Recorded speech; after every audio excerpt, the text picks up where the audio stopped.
Welcome to Season 2 of Public Health on Call, a podcast from the Johns Hopkins Bloomberg School of Public Health. I'm Joshua Sharfstein, Vice Dean for Public Health Practice and Community Engagement, and a former Secretary of Maryland's Health Department. Our goal is to bring scientific evidence and experience to the public health news of the day through informative interviews with scientists, community leaders, policy experts, public health officials, clinicians, and more. If you have ideas or questions for us to cover, please email us at publichealthquestion@jhu.edu. That's publichealthquestion@jhu.edu for future podcast episodes. Today, I speak with Dr. Tom LaVeist, Dean of the Tulane University School of Public Health and Tropical Medicine. Dr. LaVeist is working closely with the state of Louisiana to understand the roots of COVID-19 disparities and to build back from the pandemic in ways that address long-standing health challenges. Let's listen. Dr. LaVeist, thank you so much for joining me. You have been a leader in studying, writing about, advocating around issues of racial disparities and equity for a number of years. And now you are in New Orleans as the Dean of the Tulane School of Public Health and very involved in the COVID response. What have you seen in Louisiana, and how has your background informed your understanding of the situation? Well, first, let me thank you for inviting me to be on your podcast, and say it's a great opportunity, and it's always great to reconnect with you. Early on when COVID hit, New Orleans was one of the early hot spots in the country. And when the first data started to appear showing that there were dramatic racial disparities in infection rates, mostly in dramatic disparities in deaths, we began hypothesizing what was going on. You may recall the Surgeon General talking about underlying health conditions and this being a function of African Americans having high rates of conditions that are, we know, increased likelihood of death from COVID. Like hypertension or diabetes, for example. Hypertension, diabetes, asthma, COPD. None of that made any sense to me at all for several reasons. First of all, and the most important reason is that whites in Louisiana have extremely high rates of every one of those conditions. High rates of obesity, high rates of diabetes, high rates of hypertension. And the disparities in those conditions are not nearly large enough to account for the disparities that we were seeing in COVID. So it seemed to me that the issue was more a matter of sociology and economics and less an issue of biology and genetics. Then we started getting maps of where the deaths were occurring, and it was clear that in this highly racially segregated city of New Orleans, the deaths were occurring in the segregated, predominantly African-American communities. And that this was more a function of who was getting infected than how people were reacting to being infected. We now have data that shows that is exactly the case, that the risk of death is not different by race if you're infected, and the issue is who gets infected.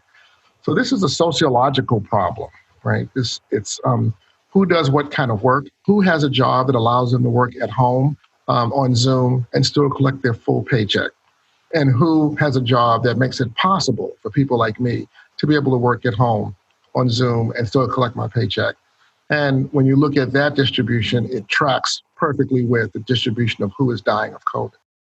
It reinforces in some ways the understanding that when we see health outcomes, they're not necessarily linked to biology or genetics, and not just linked to COVID-19. In fact, I go as far as to say they're usually not. So ultimately, for death to occur, something in the body must break down, right? And that's a biological function. But there's something that's happening that's causing the body to break down. And usually that's something that's happening more as a result of environmental exposure, health behavior, or some other phenomena that is impacting health. So the health of the population is an outward manifestation of underlying social, economic, political inequities in society. You've done a lot of work helping people recognize that in your career. Could you share a little bit about that and why it's important for people to see the bigger picture of health in this way?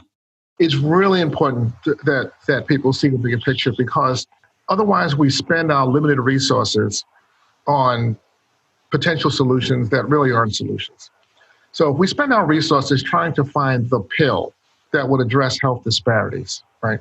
Looking for biological or genetic differences between race groups and finding out, well, what pill do we develop to address that? We can waste, and we have wasted a lot of resources on issues like that. And instead, what we should be focusing on is what are the differences in the way that people live their lives? And how do those differences place people at different levels of risk? And if we do that, then I think we're more likely to find solutions that will have an impact. So take hypertension and diabetes. How would you apply this approach to those conditions? Right. So these are two really good examples, both diabetes and hypertension. You hear people often talk about, diabetes runs in my family or hypertension runs in my family, right? But when you talk to, lay people about that and you try to get them to explain what does that mean, the way people are thinking about it is that, there's probably some gene that's being passed through my family that's causing everyone in the family to have hypertension, right? Now, we know that hypertension and diabetes are both diseases with very complex etiology. A variety of factors impact who's going to determine that, including biological factors, but also behavioral factors, environmental exposures, your diet, exercise regime, all sorts of issues. So if we focus on it as some sort of a biological issue only or genetic issue, then we focus on, just the biological aspects of it. So we try to find what's the black pill for diabetes or what's the Native American pill for hypertension, rather than saying, what's being passed through your family is not some gene, but it's the behaviors and the lifestyle that's producing the hypertension. So there's probably some family-related or culturally related diet. It's probably people who are living in communities with certain exposures. It's probably much more in that realm. And we spend a lot of resources, a lot of time chasing down one direction, which is not likely to be the thing that's really driving this. And so I've been trying to get people to focus more on the big picture and say, if you want to understand the diseases that really kill us, they're too complicated for any one discipline. They're too complicated for simplistic explanations. And you need teams and you need a bigger picture. You need to think beyond the individual patient. Right. And you put together documentaries, educational curricula, you've given talks around the country. Sure. So I try to do all I can to get the word out, to get people thinking about these issues in more sophisticated ways. Do you think that COVID-19 is going to help with that or make it harder? I think it has helped. I mean, I know that a lot more people are asking questions. A lot of people that weren't previously as engaged in the issue of health equity have been, thinking about it more. And, people are trying to understand this. And I think the fact that it's an infectious disease that is spread basically on the basis of physical proximity helps to illustrate the ways in which things like segregation and occupation determine who gets infected. I've been impressed that there is more conversation about the relationship of COVID-19 and these racial disparities than there has been for many other conditions in the past. But I haven't been as impressed that places are really effectively focusing on those causes when they're thinking about putting their COVID response plan into place. And I wonder if you agree with that or you see more room for optimism there. Well, by nature, I'm a very optimistic person. I do know that many states and even some cities have established task forces on COVID-19 and health equity with the explicit goal of understanding why the disparities exist. So I'm hopeful that will move the ball. I'm certainly trying to do that here in Louisiana. Yeah. So what kinds of things are on the list? How do you see a city or state responding effectively to these enormous disparities? Well, I think here what we've been able to do in Louisiana is I'm co-chair of the Governor's Task Force on COVID-19 and Health Equity. And our focus is understanding the disparities in COVID and also thinking about trying to think ahead to when we do get a vaccine, how do we make sure there's equity in who gets that vaccine, and we're dealing with those issues. But the primary focus isn't really COVID for the task force. Well, Louisiana has been in an annual competition with Mississippi and Texas for who is the least healthy state in the country. We've been in that competition for many years. And our goal is to no longer be a part of that competition, right?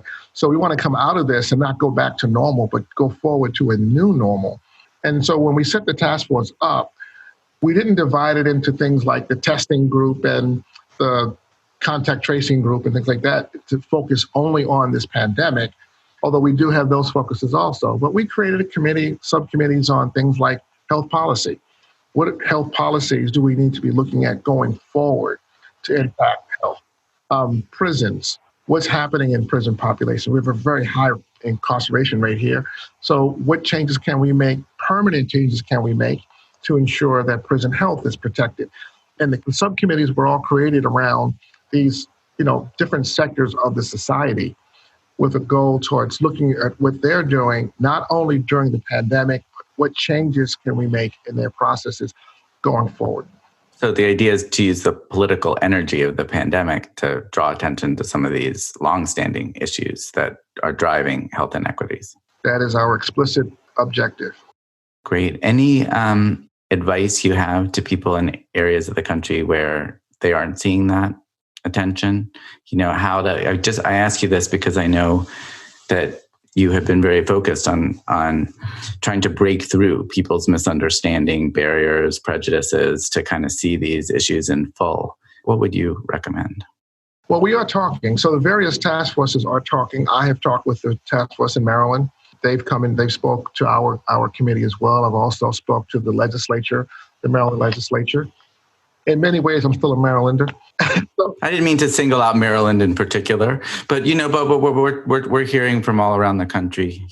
Both the opportunity, but also this anxiety, if I could say that maybe this opportunity won't be realized. Well, again, I try to remain optimistic. In the work that I do, pessimism is absolute death. So I try to remain optimistic. There are people around the country, and I've been in contact with some of them from the group in California and Kentucky and North Carolina, all with the same goal of moving forward and coming out of the pandemic with a more equitable society. So there are people who are thinking about this. We're comparing notes. We're trying to figure out the best way to do it. If it doesn't happen, it won't be because of a lack of trying.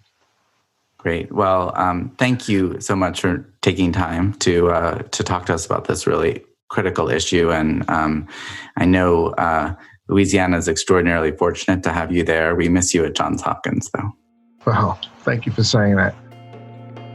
Public Health on Call is produced by Joshua Sharfstein, Lindsay Smith-Rogers, Stephanie Desmond, and Lamari Morales.